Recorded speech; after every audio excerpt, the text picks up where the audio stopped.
Welcome to another edition of Elevate Your Grind, brought to you by the Cannabis Lab. I am your host, Todd Rosales. Welcome back, everybody. It is a lovely October week. Folks, this week I have an amazing show today. Really looking forward to speaking with my guest. We've spoken many times before, not in the podcast format, and we've set up calls that should last about 10, 15 minutes. We end up speaking for about an hour. This Thursday, I have an awesome episode for you as well. Thursday, 6:30 p.m., facebook.com/Cannabis Group. Join us as we have Paul Rosen, one of the founders of the Kronos Group and current CEO of 1933 Industries. I watched an awesome interview with Paul that Steve D'Angelo did, and Paul was nice enough to agree to come on our show. So we're looking forward to seeing him Thursday. Next week, for those of you in Florida, we're going to have the founders of The Flowery on. The Flowery is a new dispensary here in Florida.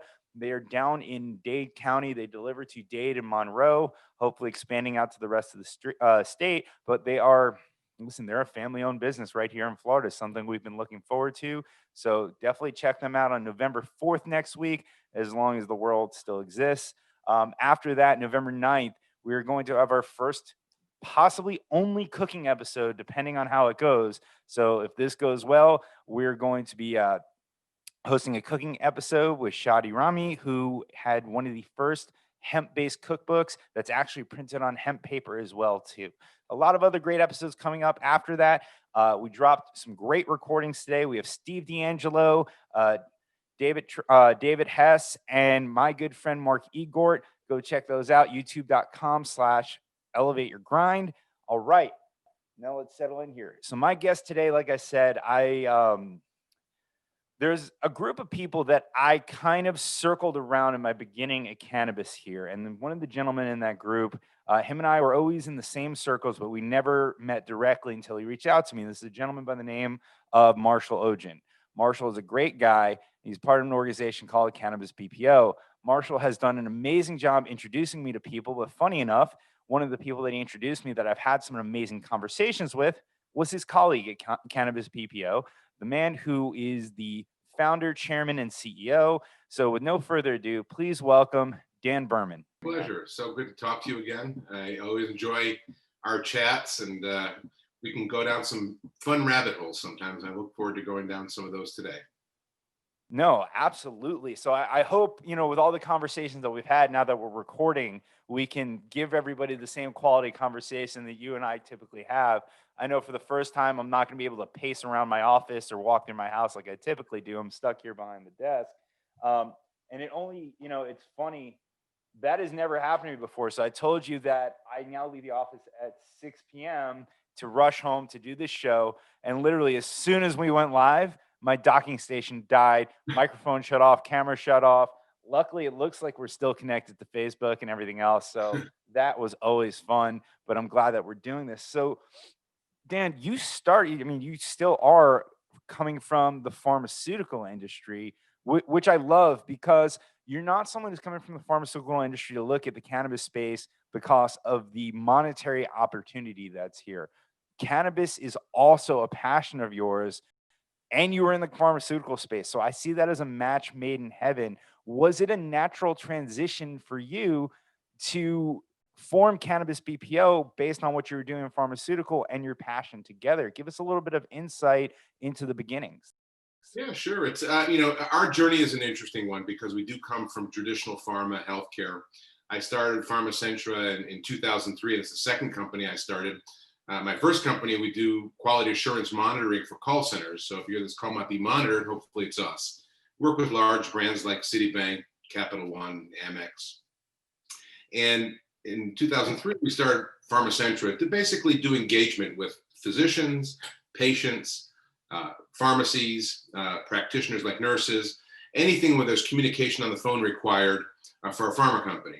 And during this time, we've had some amazing client relationships with people like Pfizer, Bristol Myers Squibb, Novartis, AbbVie, doing all kinds of really interesting engagements.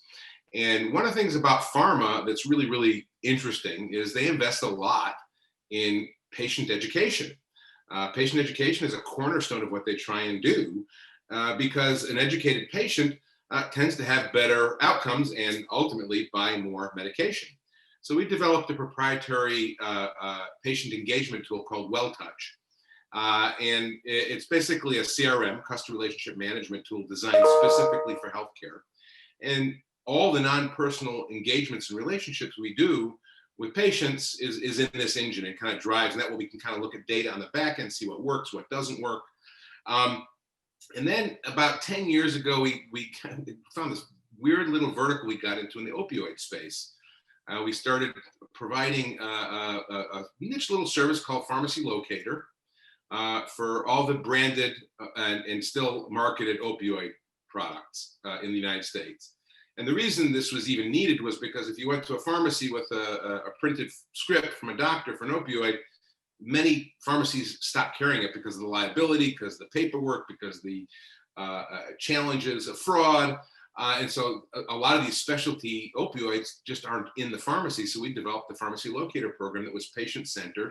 So when you see a little 800 number on a discount copay card, that would be us. And we would take that call and we would help the patient. We help the patient find these drugs. And our experience in the opioid space really introduced us to the concept of pain and pain management. We started going to the Pain Week conferences in Las Vegas and meeting all the opioid manufacturers and meeting.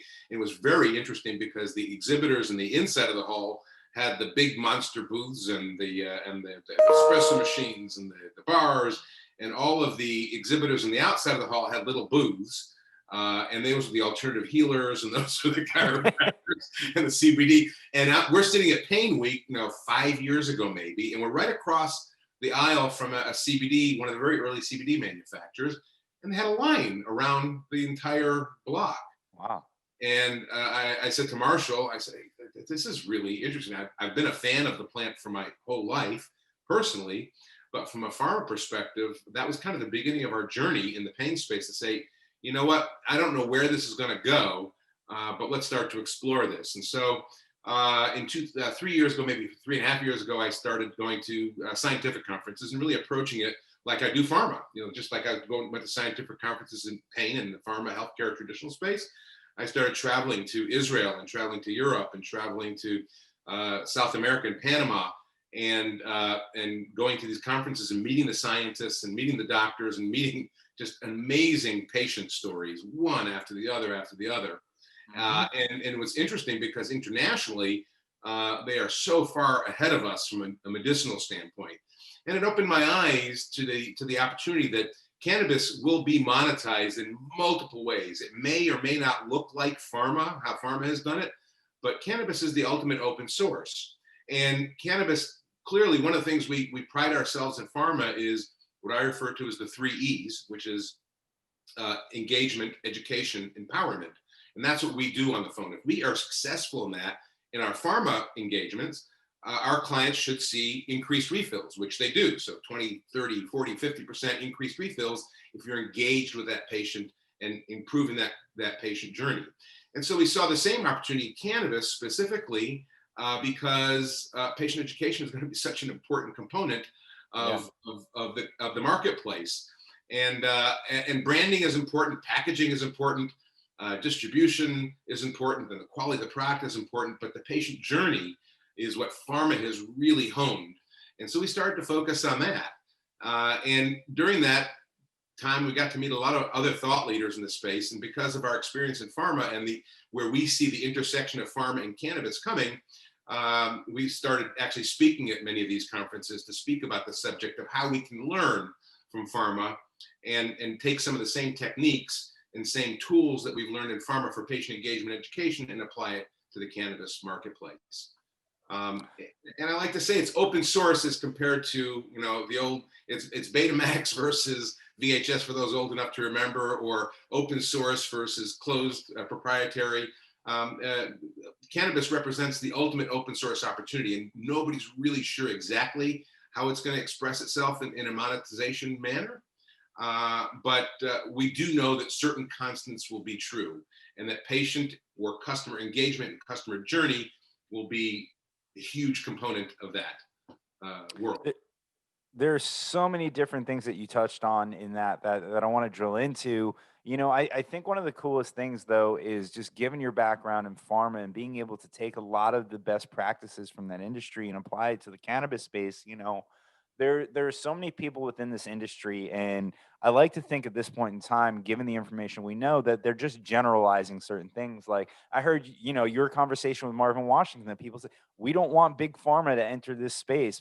I don't want big business to come in and take over cannabis and everything else. And yes, as nice as it would be to legitimize everybody who's been on the black or the gray markets that are nonviolent and make them whole, like there needs to be infrastructure in this industry. There needs to be experience that's brought to this industry. We need a mixing of the two worlds of the former black market, the people who have the scars on their back and are the reason that we have legalization today, versus the people, and I'll say you and I, that have kind of been in the closet because we had professional careers, and you're in a different circle and you don't know how it's going to be taken. You have your close friends and people that you work with that know what you do and everything. But now the fact that you can come out and say, hey, I was buying your products. I know who you are. I've been a fan. I just couldn't wear the t-shirt because of the life that I live. Right.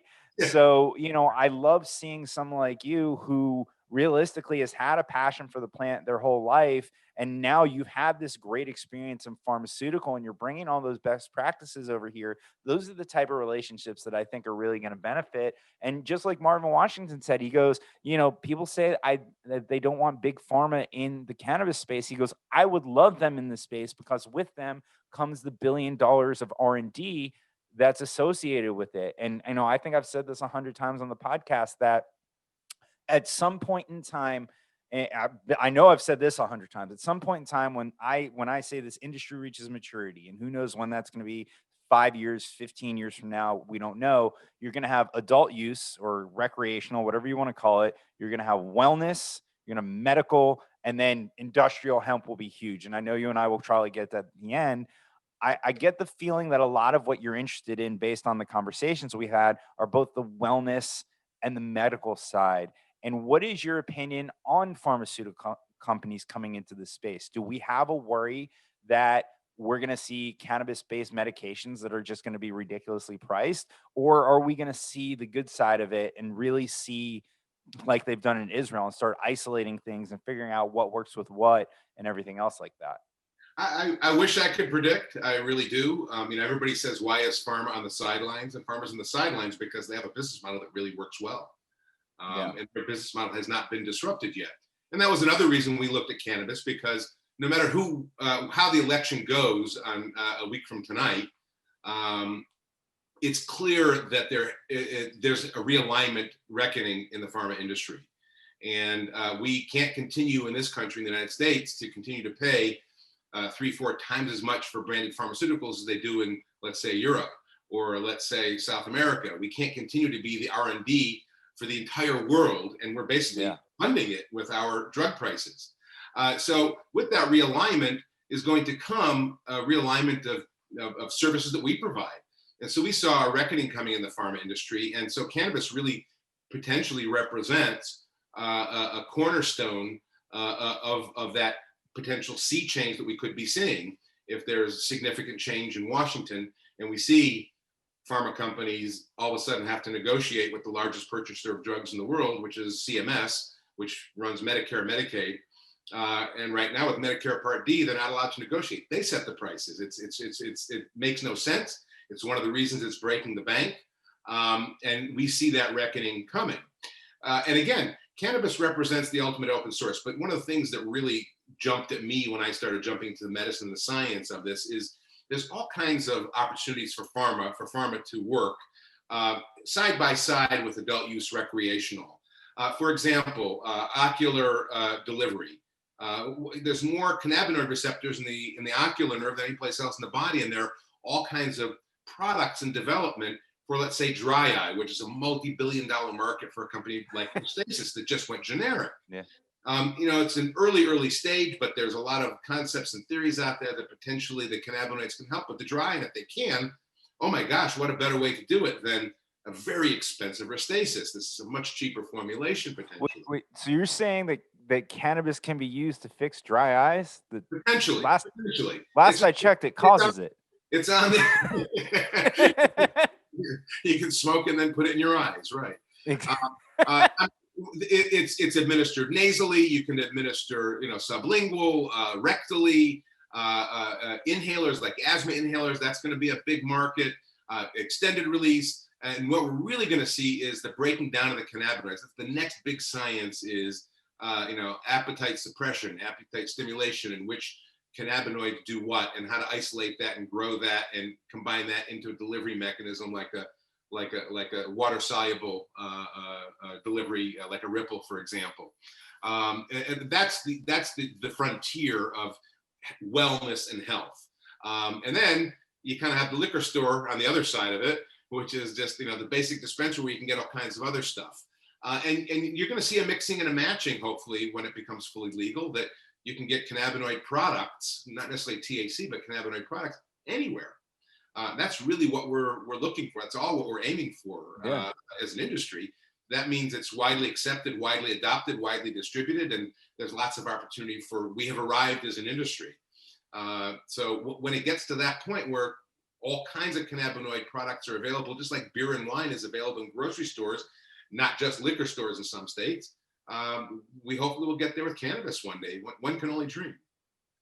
Yeah, I mean, it's funny to me. I have this, and people might get mad at me for saying this, but when it comes to adult use or recreational, like for some reason in the back of my head, I don't want to say that battle's won, but it's happening, and it's happening in a lot of places. And at this point, it's almost more of a tax revenue conversation than should we have this or should we not? It's, are you okay to have this as long as it brings in the money and whatever it is, because listen, here in Florida, it's a medical state, but I can go and get what I need. I've accomplished that goal. Yeah. And what excites me going forward is what you and I are talking about right now is the potential R&D that's going to go into this plant and all the great things that are going to come of it, right? The different isolations and figuring out the different cannabinoids and what they're going to do and how they're going to do it and the delivery mechanism. That blows my mind because it doesn't really exist yet, at least not formally, right? So, there are tons of products out there that are adult use and, they're jacking up the THC percentages and the terpene counts and everything else. Listen, adult use, you guys are doing great. I don't know how much more of our help that you need. I'm really excited. It'll happen on its own. I couldn't agree. It'll evolve on its own. The big question mark, I would agree with you, is on the medicinal healthcare side, what that's going to look like. And it's really, and I thought the imagination was going to be on the consumer side, not the medical wellness side when I got into this space. And I'm learning that the medical side is fascinating, because we have such a concentration in pain. I met some of the leading pain experts in cannabinoid sciences, and there are formulations being worked on right now. There's a place for opioids. That's one of the things that I think cannabinoids science has helped us understand is that pain is a perception. And with every study I've read about in cannabinoids and pain versus opioids and pain show the following, that opioids and pain control acute pain effectively, but it's the perception of pain, and that's where cannabinoids come in. It's the perception of pain. The pain scale doesn't necessarily reduce with cannabinoids, but the quality of life index goes to the roof. So you reduce the pain with opioids, and your quality of life goes down with it. Your pain doesn't necessarily go down with cannabinoids, but your life quality goes up. So what if there's a way to combine low levels of opioids with high levels of cannabinoids? And if there were opioids like red poppy opioids, red poppy opium that's not processed and refined to make it stronger, so it's really the original medicinal opium, non-refined, combined with cannabis, could be an incredibly effective long-term pain management tool that's not addictive. So when you hear those types of stories from scientists working on these types of formulations, it blows your mind. Then you say, oh yeah, there's a role for science and pharma in this space. They're just gonna have to find it. So, you had mentioned earlier when you were talking as well that Israel is light years ahead of us when it comes to the medical side and the scientific side of cannabis. You're not the first person I've heard that from, and if I recall correctly, it's been legal medicinally there, what, since the 70s or 80s, Correct. for a very Yeah. long time. Exactly. A lot of people have said that to me, and I've never, maybe I've been just too lazy to actually look into the differences between the two countries. But, how far ahead are they exactly? What are some of the products or things that you're seeing over there that this country can truly benefit from? Well, where they're so far ahead is just data. The Okay. endocannabinoid system was discovered in Israel in the 1960s by Professor Meshulam from Hebrew University in Jerusalem, and he's still the godfather of global cannabis. Now, Israel's a tiny, tiny, tiny country. It's only a country of 7 million, so it's like the metropolitan area of Atlanta, the whole country. Yeah. And because cannabinoids don't have the same issues and stigma in Israel because A, it was discovered there, and B, they don't have the reefer madness history that we had in the Mhm. prohibition in our country. They looked at it from a scientific perspective and said, this is a pretty good plant. People who don't get relief from any of these other medicines, we should consider letting them use it. And so they started enrolling people in medical cannabis programs in the 80s. I mean, really in the 70s, but it really became robust in the 80s and the 90s and just accelerated. And where they're so far ahead of everybody is just the data, gathering longitudinal data on quality of life outcomes. And now, because they have so much data, they're able to, it's kind of like the needle in the haystack. They're Yeah. able to take that data and say, here's a vertical in chronic pain, for example, that we want to come up with a formulation. And so because they have that base data for decades, they're able to take that and apply that to new formulations moving forward. And then now they're getting involved in, peer-reviewed clinical trials, real rigorous science. And it's just fascinating to meet these scientists. And thought I shut off my phone. I apologize.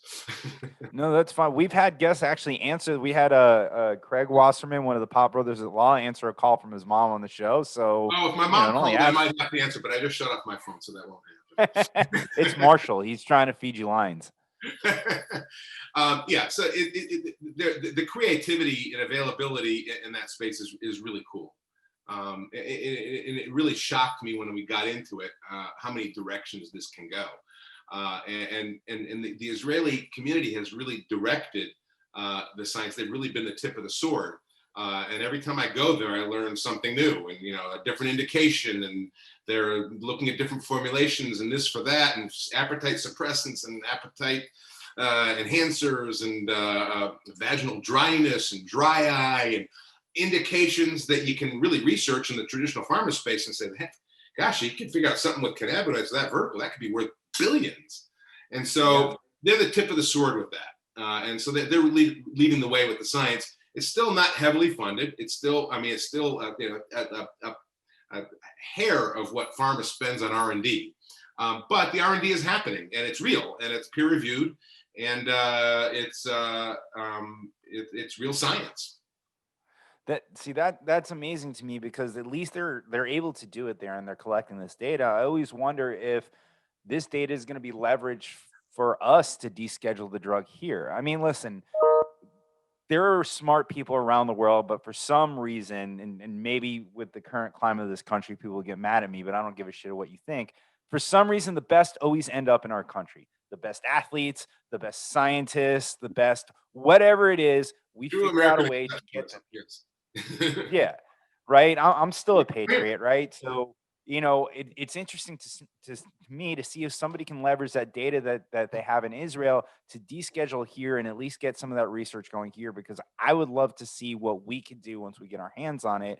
One of the things that I'm really interested in, and you've kind of touched on this a little bit, talking about pain and talking about opiates, and you had mentioned mixing cannabinoids with opiates and making something that may or may it probably won't be addictive because it's not a concentrated dose of opiates. So my wife worked in rehab when I met her, probably for about 3 or 4 years till we had our first child.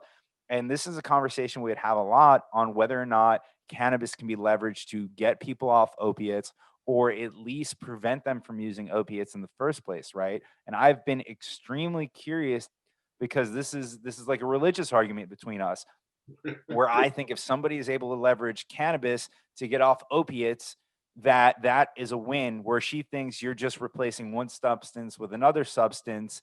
Um, So it may not be a win that you still have an addiction. You're just With pushing all your due addiction. respect to your wife, she's from the science perspective, she's wrong, because I agree.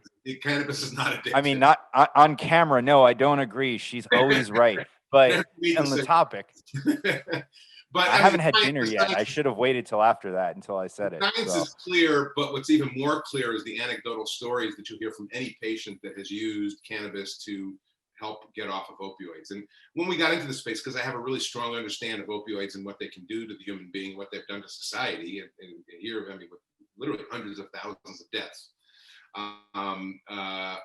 One of the thoughts that I had when I got into it is that cannabis could be a very important component to the opioid crisis. And my immediate takeaway within about 6 months of really diving into this business is no, it's not an important component. It should be the cornerstone of the solution at every level.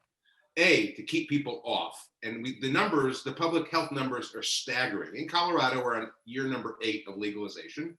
Opioid deaths. Now that's a public figure you can't argue with. I mean, it's pretty friggin' hard number. You can't say, statistics lie. 25% reduction in opioid deaths in the state of Colorado.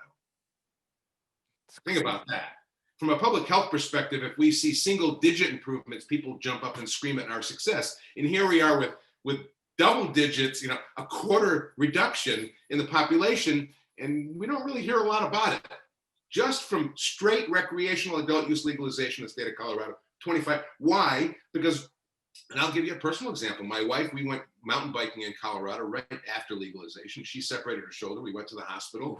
We want to prescribe opioids. She hates opioids. She doesn't use cannabis, but I went to the dispensary and got her some low dose chocolates, and she was able to get through it without the opioids, without the side effects of the opioids. And she needed to sleep, and it put her to sleep for a couple of days where and it worked, and without the opioids. And so if there's an alternative to opioids, people try a safer. Now that it's been destigmatized, people understand it's safer. So it keeps you off of opioids. That's number one. Number two, there's a ton of data coming out now on how to ultimately get an opioid addict off of methadone. Methadone is a forever drug. It's very expensive to the individual. It's extraordinarily expensive to society.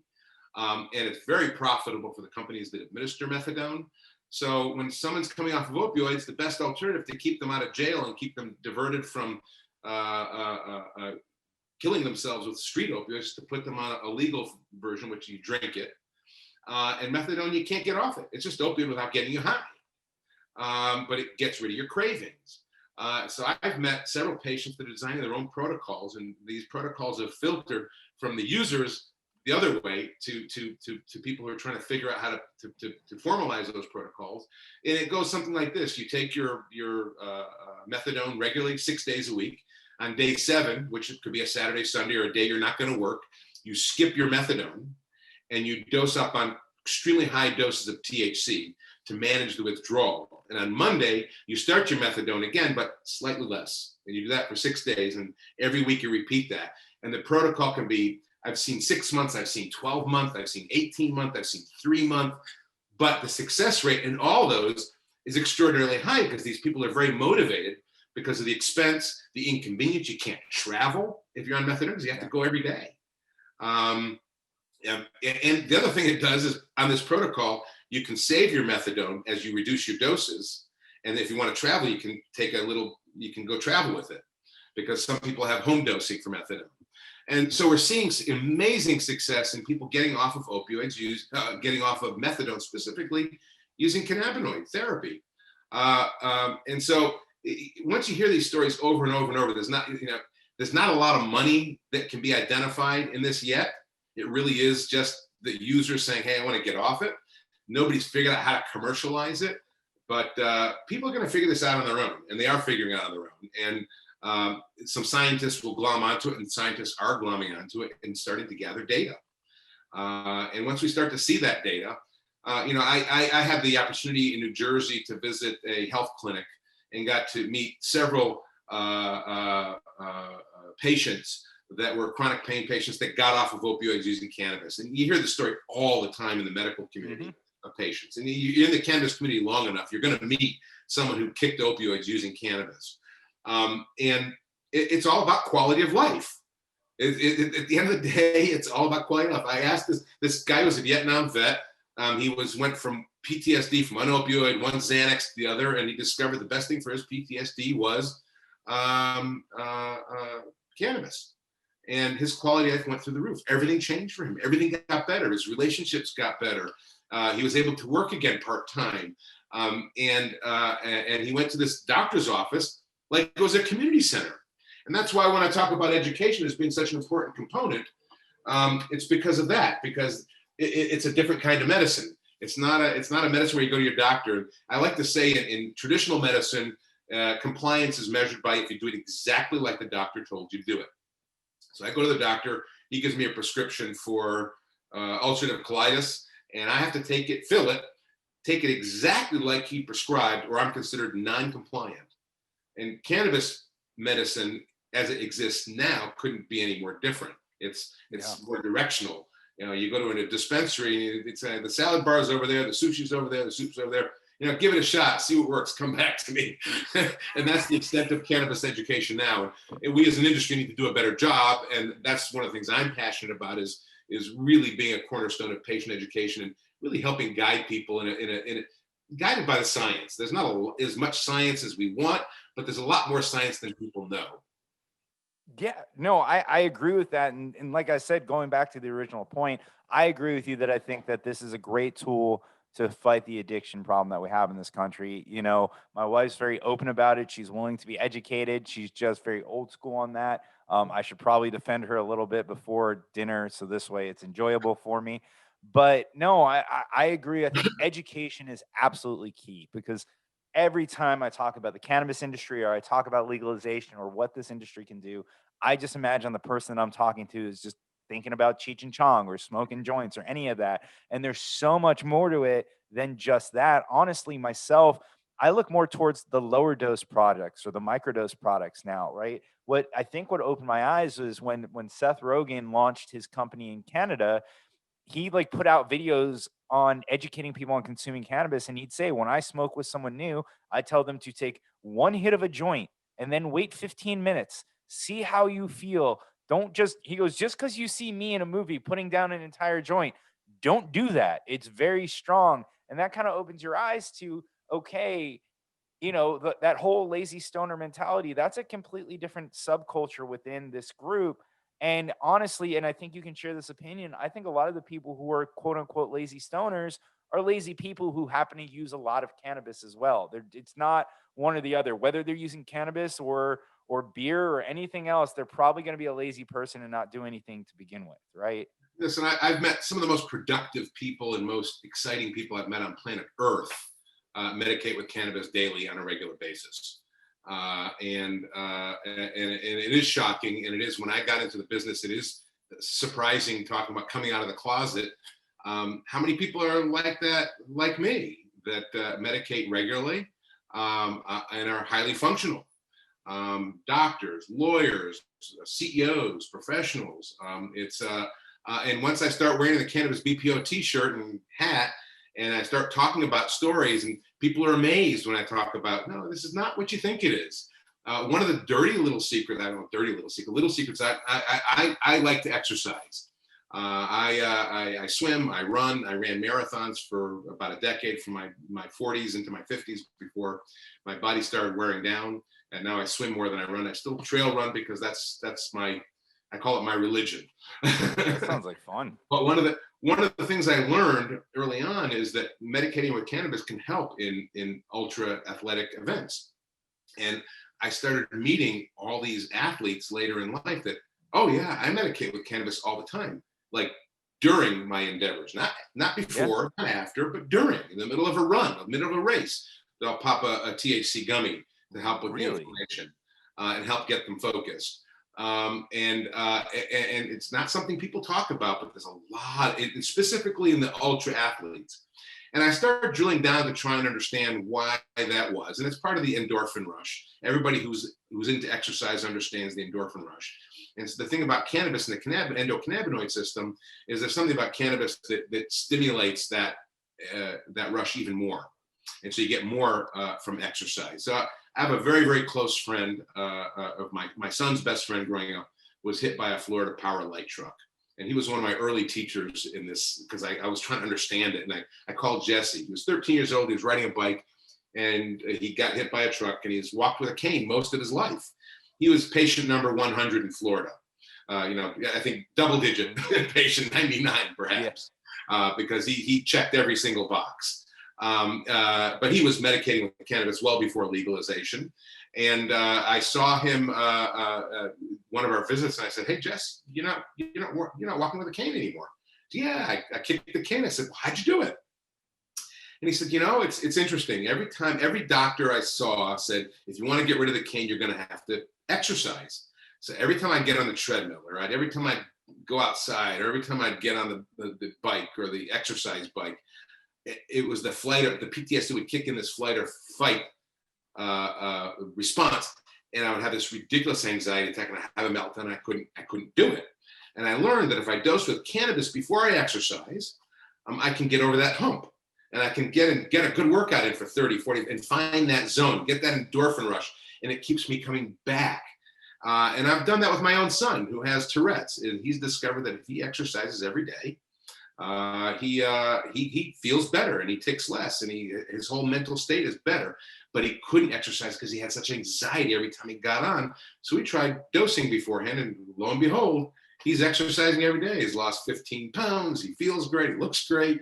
And so it's like the opposite of what you'd think from a stoner. It's exactly the opposite. And I agree with you 100%. Everybody I meet who's a virgin or wants to learn about cannabis, the first thing I say is understand the concept of microdosing. Microdosing is your friend.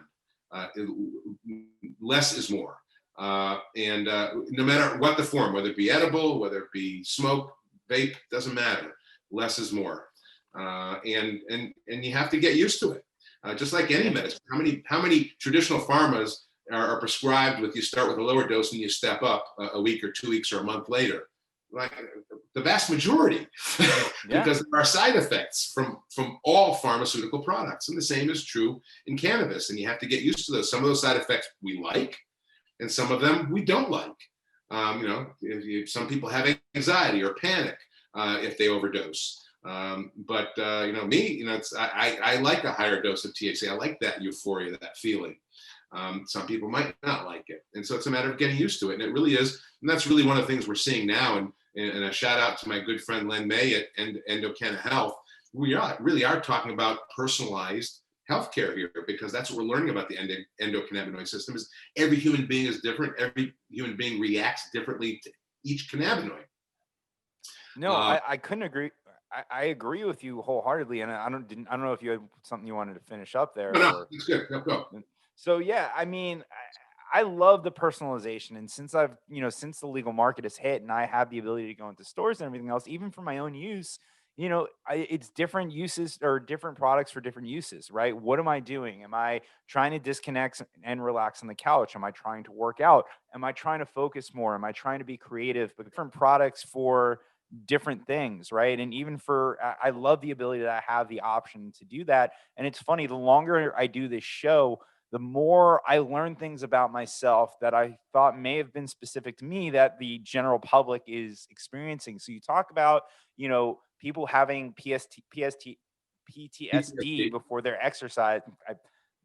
I know what it is. I can't pronounce it apparently. So, but before exercising, right? And Angelo, when I interviewed him, but I was saying, I never thought mixing cannabis and exercise were going to happen. A lot of times I'd think of it as a treat after the exercise or anything else.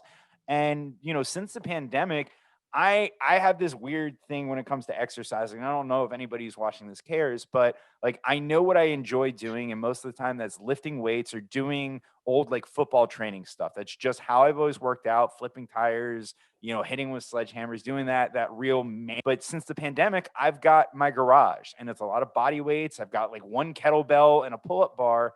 And it's like, when I think about doing that exercise in my head, I just mentally block myself from doing it. And there have been some mornings where I've taken a hit, and as soon as that settles in, 10 minutes in, like I feel myself like being drawn towards my garage. I've got a punching bag in there. And next thing you know, I'm in the garage jumping rope. I'm like, all right, you know what? I'll just do a few rounds of the jump rope. And then the gloves are on, and I'm hitting the bag. And then I'm doing push-ups and pull-ups. And I'm like, I never thought that cannabis would be the thing that would remove that stupid, because everybody, once you start working out, once those endorphins hit you, it's great. You feel great during, you feel great after. Joe Rogan talks about that on his podcast all the time, but it's that stupid mental block that keeps you from getting there. And having something like this to get you over that hump, I never thought it would happen. Steve D'Angelo told it to me, and then you bring it up again on this podcast. It's amazing that it was right in front of my face this whole time, and it's not something I've ever taken advantage of, right? And that's what I love about being in this industry is every day I learn something new, whether it's for me personally or for people that I know. And I'm sure you enjoy the same thing.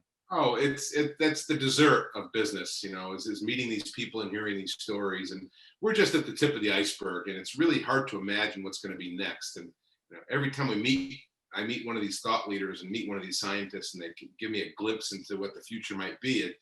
It blows my mind. I just can't believe that this is where we are with cannabis. 25 years ago, I remember sitting in a restaurant with a friend of mine, and who owned the restaurant. And he was a member of NORML, and I'd never heard of NORML. And it's like, oh my God, that is so far removed from where we are today. Yeah. It's the acceptance, the destigmatization. We are so far, and literally, it changes monthly. I mean, before it was every year, it was getting different and better. Now it's every month, and everybody's realizing as we get ready to come out of this crisis, this COVID crisis. That's one of the things Marv Washington talks about that I love, is that cannabis can truly heal the world. I think everybody's realizing that there's so many aspects of cannabis, whether it be industrial hemp, and I think that will be bigger than everything else we talk about today, whether it be medicine, whether it be recreational adult use. Everything associated with this plant can really go toward healing our country, both from a social justice perspective as well as an economic perspective. And we've seen the miracle in Colorado and what it's done for that economy. And let's replicate that across the country. I couldn't agree with you more. Industrial hemp is something I'm extremely interested in. In fact, Cannabis Lab is doing a panel on it Thursday at 4:20 p.m. So join clab.com for that, folks. Industrial hemp, I mean, it's going to be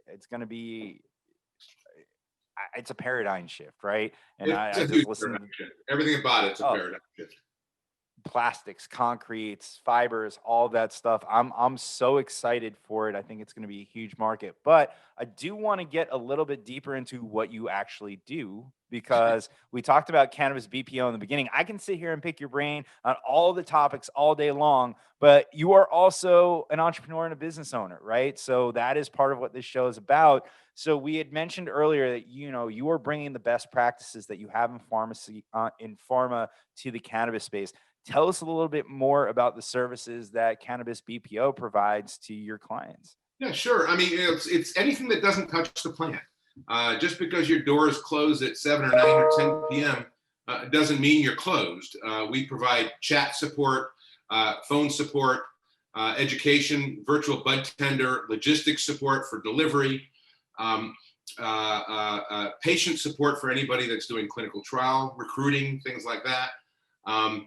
We work with a lot of the large LPs doing patient win-back programs. That's a huge area of opportunity that medicinal companies are looking at, because so many of these companies are competing really with the illicit and underground market. So how do you keep people in the legal market? We got to stay in touch with them. You got to offer them more than just a product. One of our board of advisors, Craig Binkley, was a Coke executive for many years, helped launch the Minute Maid brand, Diet Coke in South America. My favorite line that he quotes is, he says, "If you got a great product, great packaging, great distribution, congratulations, you're 30% of the way there." It really is about experience. And if you look at Coca-Cola, if you look at major CPG brands, it's all about the customer journey and customer experience. And so pretty much every brand you're going to have out there, every CPG has an 800 number on it. So if there's a problem, if there's a recall, insurance companies now, big insurance companies are getting involved in the cannabis space, providing crop insurance, and they're requiring a feedback methodology, just like pharmacovigilance, for any pharma company to be able to track a product if there's a recall. If you don't have lot numbers on it and you don't have a response method for a patient to call you, it all has to be tied together. So we're trying to bring all the best world aspects of what we do for pharma, which is really about education, engagement, and empowerment. And we talk to patients, we talk to practitioners, we do a lot of work in physician education, recruiting physicians for CMEs, continuing medical education credits, and trying to, I like to say, any area that's involved in clinical trial recruiting, we want to be involved with, because we do clinical trial and we also speak cannabis. And we have 2 operations. We have a footprint in Canada as well as the United States. We have multilingual global capabilities because of our footprint in Canada. We have just about every language represented in immigrant communities. So it gives a very cost-effective way for people to support activities in the European Union, let's say Germany or Spain, because we can source pretty much every language we need right in New Brunswick, Canada, where our Canadian footprint is. And that's because Canada has a very different outlook on immigration than the United States and many other countries. In Canada, if you have a master's degree in any IT related field, you can become a citizen. And these people come with families, and they come with children, they come with spouses, and they need jobs. And so those are the type of people we hire for our pharma as well as cannabis clients that need multilingual services. That's funny when you said what we do. Pretty much anything that you need a chat support. We support a lot of the trade shows out there, like Canatech and Civilized when it was going in Canada, and it's a lot of fun to be involved with some really leading companies in the cannabis space. Oh, I'm sure. And what I love about it is you're just offering legitimate business services to the cannabis space. I mean, the more and more, listen, there are a lot of purists out there, and we've got to legitimize these companies, because there is going to be a majority of people who have not used cannabis before that are used to a certain level of customer service from any goods or services company that they work with. They, like you said, they're going to want to be able to reach you after hours. They're going to want to talk to a customer service representative. They're going to want to be able to ask questions. The information on the website is great, but there is an older generation that's not doing that. And those are a lot of the people that are going to help us legalize this, and the people that are going to be future patients. And I think, I don't remember which publication it was, but one of the major cannabis publications, or it might have even been Forbes, said that most of the people smoking today are over 45, right? So, I mean, that's prime for the services that you offer for any cannabis company there. It's funny, you had mentioned that you guys were in New Brunswick, Canada. I thought you meant New Brunswick, New Jersey. I'm like, yeah, hey, that's where I'm from. That's a great place. Different New Brunswick. Like, there's probably a bigger population in New Brunswick, New Jersey than there's in the entire province of New Brunswick, Canada. But very cool, man. Well, we are coming up on an hour, which was a lot easier than I thought. That flew. Yeah. Yeah, time tends to fly, especially when you have technical difficulties right in the beginning of the call. But looking forward, hopefully COVID crisis isn't too much longer. We got the election coming up. There's a lot of what ifs coming up. But what most excites you going into next year in regards to the cannabis industry? What are you looking forward to seeing, or anything along those lines? One of the things I really miss is getting together and meeting scientists face to face. And I'm shocked at how much I do miss getting together and collaborating. Because it is the nuances of those intimate conversations that you can have in person that keep me up to date. I find all of us in the community are kind of trying to over communicate because of COVID. But I think what's most exciting to me with cannabis is, I think it comes down to a week from tonight is what happens in the elections. Because I think if there is a Democratic wave, like there could be, nobody wants to say it out loud. If the youth really do step up and vote, this is what youth want. 75% of young people, anybody under 30, wants cannabis legal. Anytime I wear my CannabisBPO shirt, young people come up and say, "Oh, cool, that's wonderful, that's great." And I said, would you like cannabis to be legal? And they said, "Yeah." And I said, "Are you registered to vote?" And they say yes or no. I said, "If you're not registered to vote, our conversation is over, because if you want it to be legal, all you have to do is register and vote." because the youth vote could be very, very strong this year. And if it is as loud as I hope it is, I think that will clear a path. I think from a monetary standpoint, I don't think the states. I think a state like New Jersey monetarily doesn't have a choice. One of the little secrets that nobody talks about is Colorado doesn't want it to go legal federally because they don't have to share that money right now. 100% of the tax dollars go right into their coffers. They don't have to share a penny with the feds. If it becomes federally legal, all of a sudden you're going to have a federal tax, you're going to have a state tax, you're going to have a city tax. I mean, just like when you get a hotel room. But at the same time, products will get cheaper because it'll be mass produced. And just like a Budweiser beer is, a certain price and a low price, and you have, a more expensive beer over here, we'll have choices. And as a percentage of the product value, the taxes will not be that high because the price of the products will go down as we get to mass market. So that to me is the most exciting is the opportunity to really see the cannabis market in North America get the true mass market and get the true CPG status. And the way it'll shake out is there's a ton of specialty products now evolving.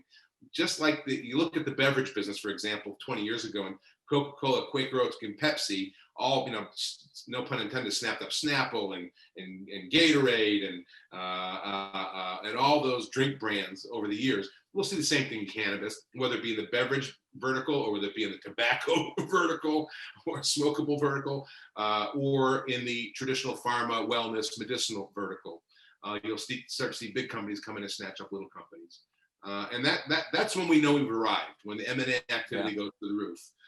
When everybody, in the old days of the tech boom, everybody wanted to get bought by Google, Facebook, YouTube, whatever it might be. We're going to see the same thing in cannabis. And, and depending on the election, that could be 2-3 years away. That could be 5 years away. That could be 6 years away. I don't know. But that to me is kind of the most exciting development. No, I can't. I love watching what happens in this industry. I have no problem reading the news every day.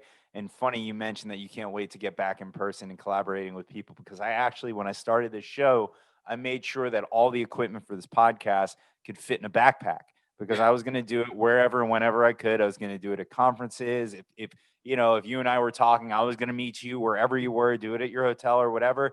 And we've got 7 episodes we did live in person, and then we got shut down. We're at 99, maybe 90, 91 episodes right now.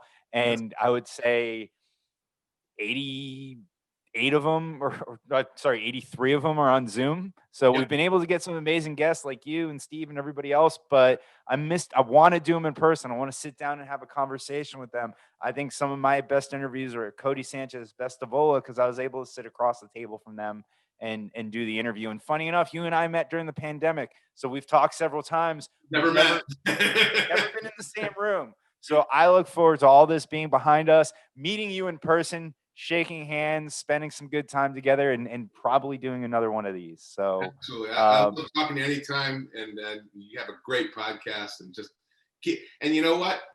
COVID enabled you to get some amazing guests that you probably wouldn't have been able to get otherwise. So congratulations. Agreed. On your success. We're really, really happy for you. Thank you very much. No, you and Marshall have been huge helps in growing this show and bringing attention to it. And I love the fact that you guys watch and talk to me about episodes. And so on that note, before we let you go, let's get the website out there, any social media, anything else that you want to promote. Sure. www.CannabisBPO.com is our website. We're all on LinkedIn, Facebook, Instagram, all that space. But please go to our website. You can see some of the services we provide and see some of the thought leaders that we are associated with that we're very proud of in our board of advisors. We bring a lot of real world practical experience to the table, and love talking with people in the industry. Yeah, and definitely check out the town hall things that you do. Your town hall meetings are great. Yeah, thank you. We part of the COVID was we trying to figure out how to stay connected with our employees. We went from 100% premise-based or 90% premise-based to 100% home-based workers. So how do we stay connected? So we started doing, every other week town hall meetings, and then inviting outside guests like Mark Washington, like Contrell Jackson, who's part of the Equal Justice Initiative, and not just in cannabis, but we're looking at other areas as well. So we're trying to. Everybody's trying to figure out ways to stay connected, and this is what we're all about right now. Awesome. Well, thank you so much, Dan. Thank you for joining us. Thank you, everybody at home. Tune in Thursday, 4:20 p.m. for our industrial hemp panel. That's going to be at joinclab.com. Use the code CLAB100. We'll get you in for free. And then join us later that day at 6:30 p.m. right here, facebook.com/Cannabusiness Group, where we have Paul Rosen. That's going to be a great conversation. And check out all of our last episodes at youtube.com/elevate your grind. Again, we just dropped Steve D'Angelo, David Hess, and Mark Egort. There's some awesome conversations. You'll definitely enjoy them. This has been another episode of Elevate Your Grind. We're out.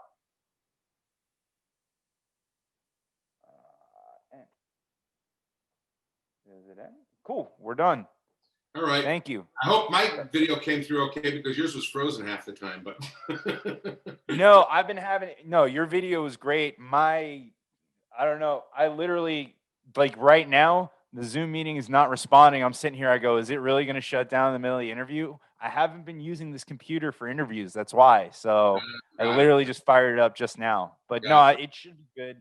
And I have the recorded version. So what we also do is I will send this to the kid who edits it. In about 2 weeks, it'll be on YouTube, and I'll send it to you, and you guys can do whatever you want with it. Excellent, man. This is great. All right. It's a lot of fun. I really enjoyed it. No, I really enjoyed having you on, man. We will catch up soon. Paul Rosen will be a great dynamic guest. Have you met him? Have you spent time with Paul? So the reason that he's on the show is because I actually reached out to him to be a client for Spring Big. Okay. And then my boss had mentioned that I had a podcast and he should be on it. And I'm like, yeah, I would love to have you. So you won't have to guess what he's thinking. Yeah. Well, the funny thing is he loves the Spring Big platform. He's like, I'm going to set up 3 meetings with each one of the brand CMOs and everything else. And each week I bug him. He's like, oh, I'm getting on it. And he doesn't do it. So finally I'm like, you know what? I'm just not going to bother you till after the interview. And then I'm going to ride you for those. So. He's a great connection. I met him at the Civilized conference 2 years ago. And nice. Good chat with him. I think I met him at Canatech in Tel Aviv as well.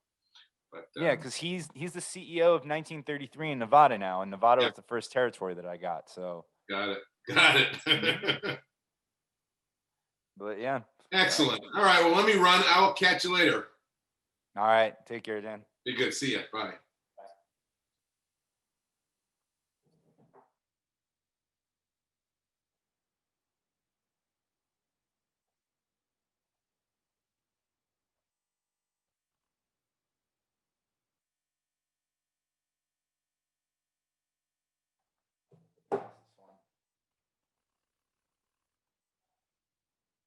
Nothing. I was having technical issues.